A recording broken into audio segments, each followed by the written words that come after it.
for having her on the talk call tonight, because it was really, really great to hear. I'm not that I'm happy about your story, but just really fascinating. It's kind of textbook, from everything that I'm reading. So, I'm a whistleblower too, and I've been experiencing all the same things. And my question, I just have a couple. I don't know the difference between ionizing and non-ionizing radiation, and I wanted to know if anybody has been successful, or if if there's a way that you can measure it to prove that it's actually coming into your home. It's fascinating that it can follow me everywhere that I go. I get hit in my car. I get hit at work. I mean, I don't want to go into everybody knows. But it feels different at different times. Sometimes it feels electric, and sometimes it just makes you so sick, and it feels like it's the microwave stuff. So has anybody figured out how to tell which ones are being used, and actually maybe to be able to have some kind of evidence that it is in fact being used in your home or on you? I would think a Geiger counter would help with that, and there have been about 3 episodes in the house, of course, between midnight and 6 o'clock, because they want to hit you with something while you're sleeping. And I noticed that the air was extraordinarily peculiar to breathe, as if it didn't have the right content of oxygen.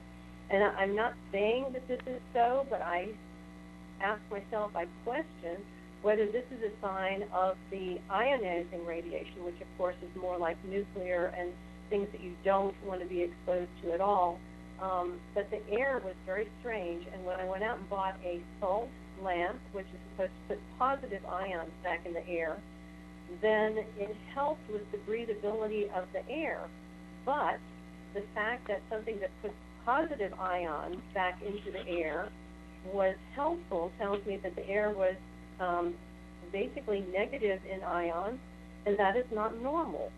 So at that point in time, I questioned whether we were hit with ionizing radiation. And of course, when I've called the EPA and different, like the Florida State version of EPA, and asked them to come out and take measurements, they said, oh, you wouldn't be hit with ionizing radiation.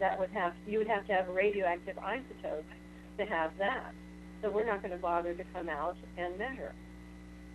Yet, on those occasions when we were hit, every single neighbor, the 3 or 4 who were involved in torturing us, every single one of them left for the weekend, and what came in was some kind of truck, a pickup truck with some type of machine on the back that would sit on a nearby street, and the emanations or whatever it was came from that truck, because I did on occasion get in the car and try to go to the truck, and they sped away. But each time that happened, the air was strange. It felt funny, like the oxygen wasn't correct. So I am not telling you that this is the correct assessment, but I'm wondering if that wasn't a sign that it was ionizing radiation. Wow. So then that would be something you could detect with the Geiger counter then. I think so. As opposed to the other. Well, it's very frustrating, because it seems like the weapons is not just one. It feels different at different times. Sometimes it comes to the roof, like from a satellite. Sometimes I know I'm surrounded. I've got them on both sides of me, across the street, and actually behind me. I'm not going to take up any more time. I was just wondering, to me that seems to be one of the things that's key in somebody bringing one of these cases forward and actually being able to, bring it, actually be able to win it, is having some kind of evidence that this is in fact happening. In addition to the gang stalking, which the two obviously seem to go hand in hand. But do have medical tests, and do check your thyroid, do check your potassium level, and things like that. But even if you do that, it's really not conclusive.